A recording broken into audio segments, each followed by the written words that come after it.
tầm mồm tập tinh ban mùi muối những tầng tru tại lực đi những thu đài và riêng thu đài á để xa tại ở sư biết cho cha mà làm chớn này mà dằng du mặc hải mà dằng du mặc hải tình bạn ấy là tình bạn là Anderson bị ở lòng ta môi ấy chẳng Brazil tới Brazil tiết màu và Brazil vây cái bài sam tới ấy chuyện sáng ấy Brazil vây một pay một môi màu Anderson đối được nhóm ba này vậy chẳng bật bị sao đó bà con lên League Italy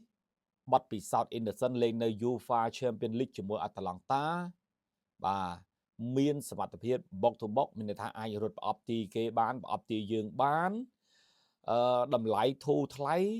វ័យប៉ុណ្ណឹងវាមិនប្រមាណដែរខុសគោលដៅ Innocent Group តាមមួយឆ្នាំហើយតម្លៃហ្នឹងប្រាក់ខែហ្នឹងវា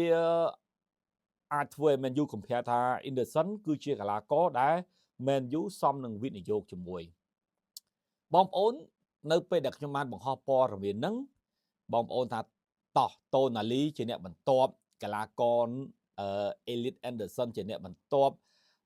Leao ជាអ្នកបន្ទាប់ឥឡូវនេះខ្ញុំចូលរួមផ្ដល់គំនិតចូលរួមបញ្ចេញទស្សនៈរបស់ខ្ញុំថាបន្ទាប់ពី Anderson ដែលជាខ្សែបម្រើបងប្អូនសួរថាអ្នកណាគេខ្សែបម្រើកីឡាកររូបនេះបានត្រៀមនឹងធ្វើតេស្តសុខភាពជាមួយ Man U ជាផ្លូវការនៅថ្ងៃខាងមុខថាតើអ្នកណាជាកីឡាករបន្ទាប់មុននឹងខ្ញុំនិយាយកីឡាករបន្ទាប់ខ្ញុំសូមបញ្ជាក់ម្ដងទៀតថាបច្ចុប្បន្ននេះ Man U ផ្ដោតខ្សែបម្រើកណ្ដាលជាងខ្សែប្រយុទ្ធនិងស្លាបខាងឆ្វេងអានេះខ្ញុំនិយាយតាមមើលព័ត៌មានទេ Man U ផ្ដោតទៅលើកណ្ដាលនៅពេលដែលកណ្ដាលរបស់ Man U គេហៅថាឆ្អិនហើយ Man U អាចផ្ដោតទៅលើប្រយុទ្ធឬក៏ស្លាបខាងឆ្វេងឥឡូវខ្ញុំមើលព័ត៌មានជាបន្ត Man U នៅតែមានបំណងចង់យកខ្សែបម្រើដែលមានគុណភាពល្អអាចនឹងសហការជាមួយធីមបានយូរអង្វែងត្រៀមយកទី2មកនៅក្នុងនោះ Carlos Baleba របស់ Brighton Matheus Fernandes របស់ West Ham Elliot Anderson របស់ Nottingham Forest Sandro Tonali របស់ Newcastle និង Rafael Leao របស់ AC Milan ថាតើកីឡាករណាមកបន្ទាប់បើយោងតាមព័ត៌មានអ្នកបន្ទាប់មានតែ2នាក់ទេទី1លេខរៀង Baleba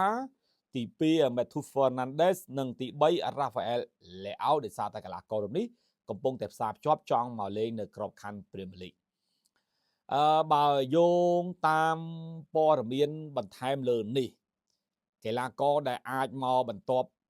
ទី2របស់ Man U នោះគឺកីឡាករ Matheus Fernandes មូលហេតុអ្វីបានជាខ្ញុំបញ្ចេញទស្សនៈបែបនេះដោយខ្ញុំបានប្រមូលព័ត៌មានជាច្រើនតាក់ទងទៅនឹងសមត្ថភាពរបស់កីឡាករ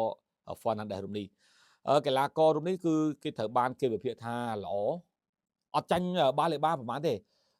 ចាញ់ត្រង់ថាBalebaតម្លៃខ្លួនគាត់ខ្ពស់ជាង Matheus Fernandes បច្ចុប្បន្ន West Ham កំពុងតែកើនតម្លៃមែនក៏ប៉ុន្តែធានាទៅមុនក្រោយទេព្រោះ West Ham បានបាយទៅបាត់ហើយបាទគេបាននិយាយថាMatheus Fernandes លេងប្រហាក់ប្រហែលនឹងកីឡាករ3នាក់ដែលគេប្រៀបធៀបយក Bruno យក Tonali និងយក Kovacic 3នាក់ហ្នឹងមកបញ្ចូលគ្នាដែលនៅក្នុង3នាក់ challenge 3នាក់ហ្នឹងគឺ Fernandes គាត់អាចធ្វើបានបាទគាត់អាចធ្វើបាននេះបើយោងទៅលើនឹងឧទាហរណ៍ថា Bruno គាត់ជំនាញខាង creative បានបង្កើតឱកាសគឺអញ្ចឹង Fernandes គាត់មានដែរ Tonali គាត់កម្លាំងខ្លាំងបាទលេងស្ងប់ Fernandes ក៏មានដូចគ្នា Kovacic គេហៅថា ball carrying គាត់ធ្វើបាន Matheus Fernandes ក៏ធ្វើបានដូចគ្នាកត្តានឹងហើយដែលគេកំណត់មុខសញ្ញា Fernandes ជាកីឡាករទី2ដែលអាចមក Man U ណាមួយតាមទិន្នន័យគេថា Fernandes គាត់អាចរត់គ្រប់តំបន់ទីលានច្រើន carry ball ឡើងទៅមុខល្អ pressing ខ្លាំងប៉ះបាល់បើនិយាយទៅគឺប៉ះបាល់ការបញ្ជូនបាល់របស់គាត់ក៏ដូចជាការ under pressure របស់គាត់ហ្នឹងគឺតាម press គេគឺគាត់មានគុណភាពល្អរួមជាមួយនឹងវ័យរបស់គាត់ទៅតែ21ឆ្នាំប៉ក់ចូលអ្វីដែលជាគោលដៅរបស់ Innocent Group តែម្ដង Innocent Group គឺកំណែតម្រង់លេងកីឡាករវ័យពី18ដល់25ឆ្នាំប្រាក់ខែតិចអញ្ចឹងមូលហេតុគឺ ចង់ឲ្យលេងជាមួយក្លឹបបានយូរអញ្ចឹង Matthew Fernandes ហ្នឹងគឺត្រូវប៉ាន់ជាងបាឡេបាទោះបីជាបាឡេបាស្ថិតនៅក្នុងបញ្ជីដែល Man U ចង់ទិញមែនប៉ុន្តែ Matthew Fernandes គឺឥឡូវនេះកំពុងតែនាំមុខបាឡេបាហើយដោយសារតែទីមួយបាឡេបាគេកលិបគេលេងនៅ Brighton គេលេងនៅអង់គ្លេសស្រាប់ហើយក៏មានកៅអីដូចជាលេងអារ៉ុបផងឆ្នាំក្រោយនេះហើយ West Ham ទៅបាត់ហើយអញ្ចឹងចង់មិនចង់ West Ham ត្រូវតែបញ្ចេញកីឡាកររូបនេះបើអត់មានអ្នកណាគេមកចាយជើមកដដើមទេ Man U នឹងទម្លាក់តម្លៃ Matthew Fernandes មិនស្រួលសល់60លានផងមិនដឹងអាចនឹងក្រោមនឹងទៀតផងហើយបើយោងតាមប្រភព goal បាននិយាយថាបិសាចក្រហមគាត់កំពុងតែចាប់អារម្មណ៍ខ្លាំង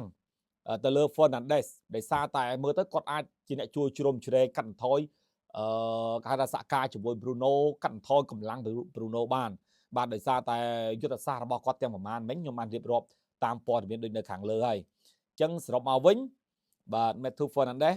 អាយុក្មេង21ឆ្នាំបច្ចេកទេសល្អ intensity គាត់ខ្ពស់បាទ fit ជាមួយនឹង Premier League ស្រាប់លេងជាមួយនឹង Premier League គឺអែមស្រាមតែម្ដងហើយ